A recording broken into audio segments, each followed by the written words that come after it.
श्रोताओं, दुनिया के रंगमंच पर हम सब ईश्वर की कठपुतली हैं और उसके दिए हुए किरदार को निभा रहे हैं। रंगमंच भी एक ऐसी जगह है जहां पर हम ईश्वर के किरदार को छोड़कर एक दूसरा किरदार निभाते हैं और उस किरदार से आम व्यक्ति को आनंद की अनुभूति होती है। रंगमंच में कुछ ऐसा ही मजा है। जब हम रंगमंच में होते हैं, या तो हम उसमें कलाकार के रूप में होते हैं या दर्शक के रूप में होते हैं, दोनों ही रूप में हमें आनंद आता है। आज हमारे इस प्रोग्राम में भी एक ऐसे व्यक्ति जुड़ रहे हैं जो एक जाने माने थिएटर आर्टिस्ट हैं, कन्हैया लाल केथवास। कन्हैया लाल केथवास जी, आपका कार्यक्रम में स्वागत है। कन्हैया लाल जी, आप केंद्रीय विश्वविद्यालय हैदराबाद में एसोसिएट प्रोफेसर हैं और इसके अलावा आपको मध्य प्रदेश का जो है शिखर सम्मान, कबीर सम्मान से भी नवाजा गया। बहुत सारी फिल्मों में भी आपने अभिनय किया है, वुंडेड फिल्म में भी आपने काम किया है।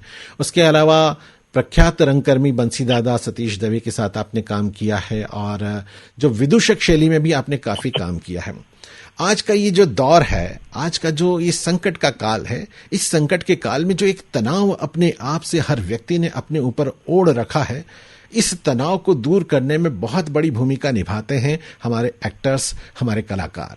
और उन पर ये दोहरी भूमिका आ जाती है कि वो खुद भी इस वक्त, जब उनके पास परफॉर्मिंग आर्ट नहीं है, लेकिन उनकी ये जिम्मेदारी आ जाती है कि उनको अपने दर्शक को तनाव से दूर रखना है। इस दोहरी भूमिका को आप कैसे निभाना चाहेंगे? तो बोलूंगा कि अभी जो है, अभी टाइम है, बहुत अच्छा है, क्योंकि हम लोग जब भी काम करते हैं तो अक्सर ये बोलते हैं कि मेरे पास टाइम नहीं, मैं बहुत बिजी हूँ। अभी सिर्फ आपके पास टाइम ही टाइम है।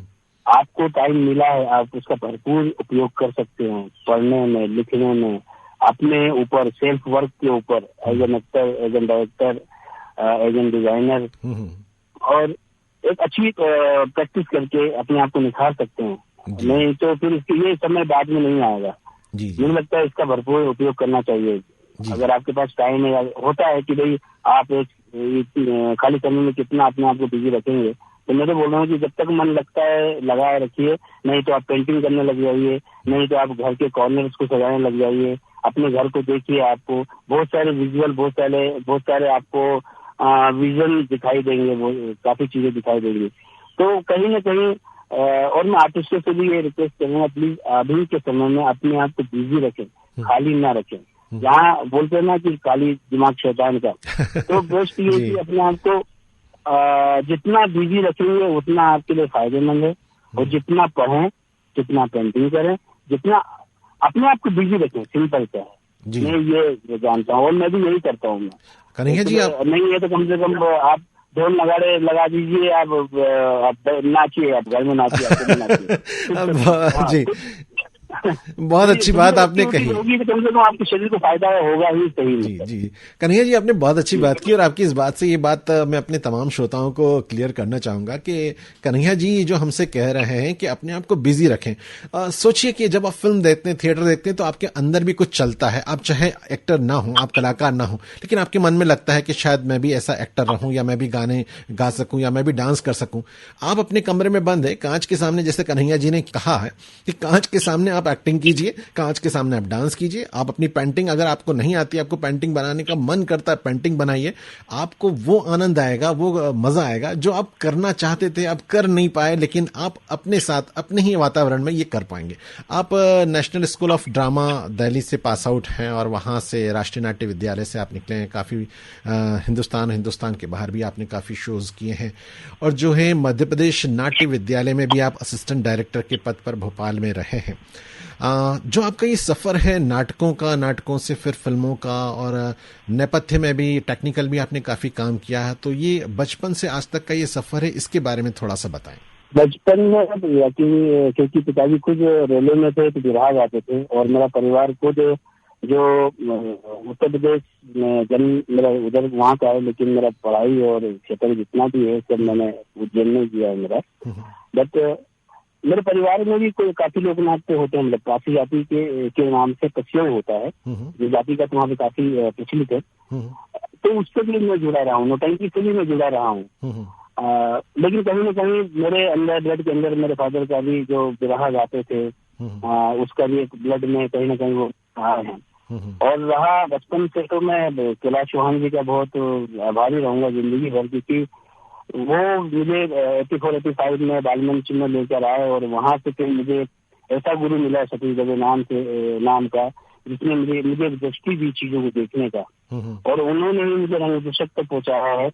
और वहां पे जो बंसी गोल नामक एक हमारे जो गुरु हैं, मार्गदर्शक हैं, उन्होंने मुझे एक विजन दिया है चीज देखने का, मेरे स्किल को डेवलप किया है।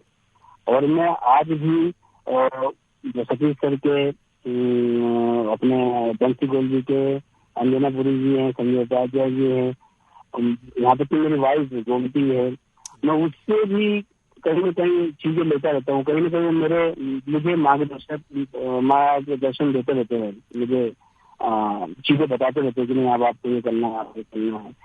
तो मैं उनका जिंदगी भर नहीं रहूंगा और हूँ। और अभी जहाँ पे भी हूँ, मतलब केंद्रीय विश्वविद्यालय में हूँ प्रोफेसर के पद पर, तो सब उन्हीं का ही मुझे लगता है कि उन्हीं का ही देन है कि मैं यहाँ तक, मैंने कभी सपने में नहीं सोचा था कि मैं शायद ऐसे प्रोफेसर कभी बनूंगा। मैं तो इसीलिए था कि नाटक करूंगा, ठीक है, जैसा चल रहा है। लेकिन आज मैं यहाँ पे मुकाम पहुंचा हूँ, तो इनके पीछे मैं पीछे पलट के देखता हूँ तो सारे लोग मुझे दिखते हैं, और कहीं ना कहीं एक रास्ता दिखाते हुए दिखते हैं कि नहीं, और अभी तक आगे है, आगे आपको और आगे बढ़ना है। और उन्हीं के आशीर्वाद लेके मैं आगे बढ़ता चला जा रहा हूँ। कन्हैया भाई, जब आपको शिखर सम्मान प्राप्त हो रहा था और उस वक्त एक घटना घटी जिसे सभी रंग कर्मियों और बाकी लोगों ने भी बहुत सराहा, और घटना ये थी कि जब आपको शिखर सम्मान के लिए मंच पर जाना था, उस वक्त आप एक शो कर रहे थे, तो आपने उस शो को करना ज्यादा उचित समझा और शिखर सम्मान कोई और आपकी जगह लेने गया? खुशी तो मुझे यही था कि मैं शो कर रहा हूँ, जो काम मुझे करना चाहिए, जो मैं करता आया हूँ जी।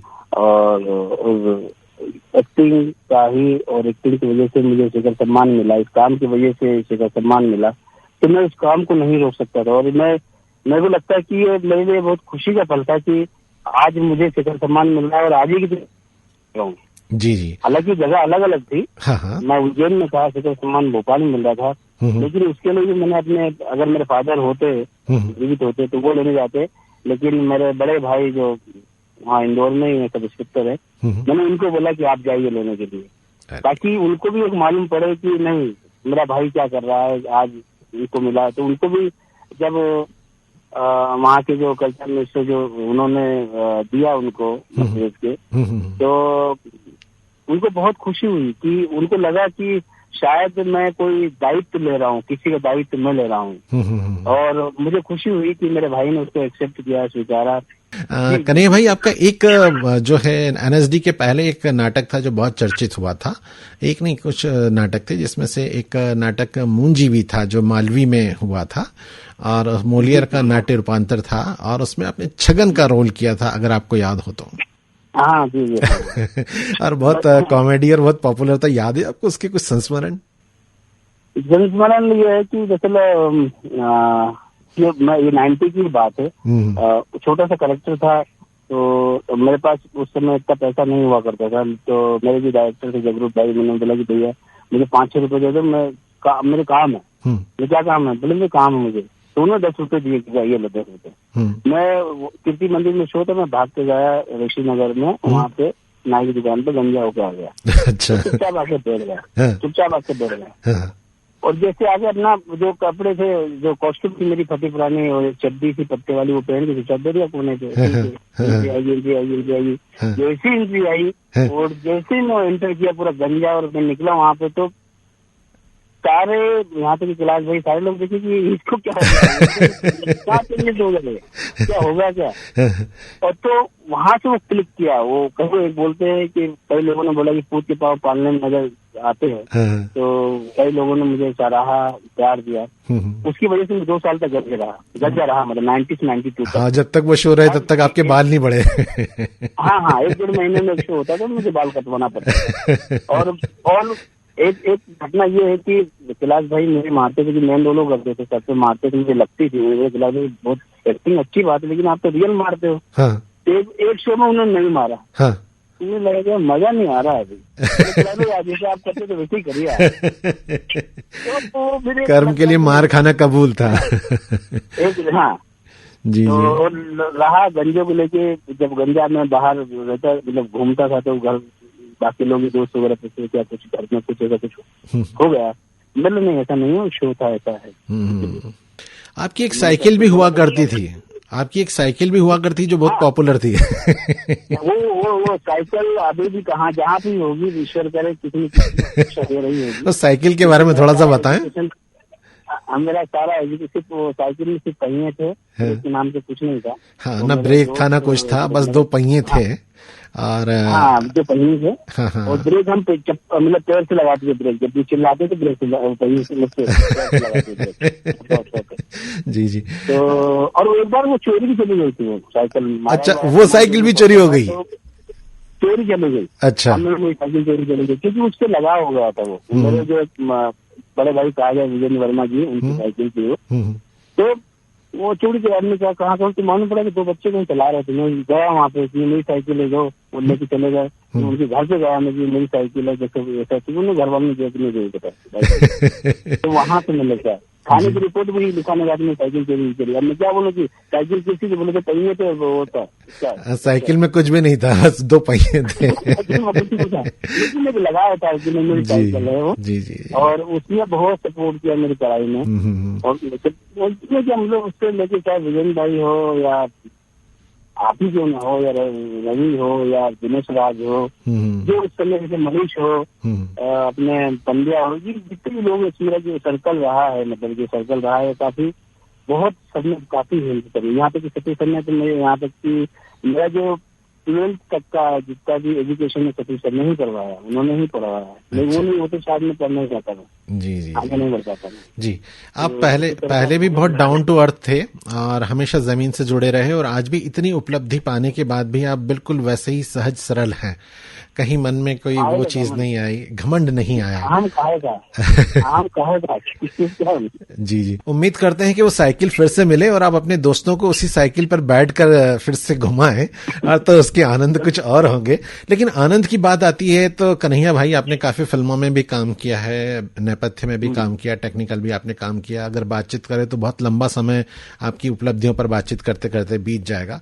लेकिन एक अभिनेता की तौर पर, एक डायरेक्टर की तौर पर, एक प्रोफेसर की तौर पर, एक मंझे हुए कलाकार की तौर पर, आज रेडियो पर आप हैं। और ये मान लीजिए कि आप रेडियो पर हैं और आप स्टेज पर ही हैं, और सारे दर्शक आपके सामने हैं, और सारे दर्शक बहुत उदास हैं और वो कन्हैया भाई से आनंद के पल चाहते हैं। तो आप क्या कहेंगे और क्या कहना चाहेंगे?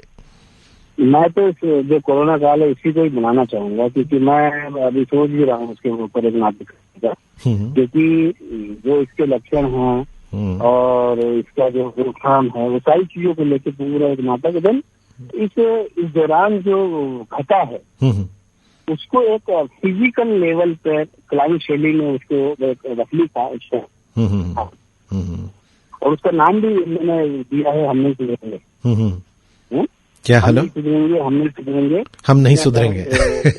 हाँ, हम नहीं सुधरेंगे। दुनिया कहे बिच्चे लपेंगे, क्या कहे दुश्मंगे, हम नहीं सुधरेंगे।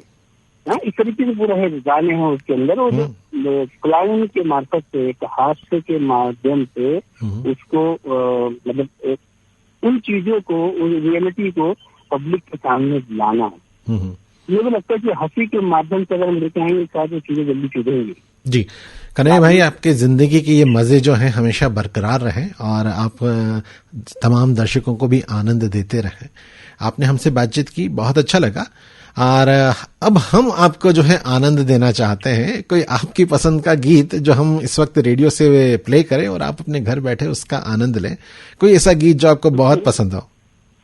हेलो। रात ये मौसम, नदी का किनारा, ये चंचल हवा, ये राष्ट्रीय नाट्य विद्यालय का राष्ट्रीय गीत भी है। अच्छा। तो सुनेगा तो कहीं न कहीं अपने आप को जोड़ेगा जी। ये गीत हम आपको सुनवा रहे हैं। कन्हैयालाल केथवास जी, आप हमसे जुड़े और आपने बहुत सारी बातचीत की, आपका बहुत बहुत धन्यवाद। ये रातें, ये मौसम, नदी का किनारा, ये चंचल हवा,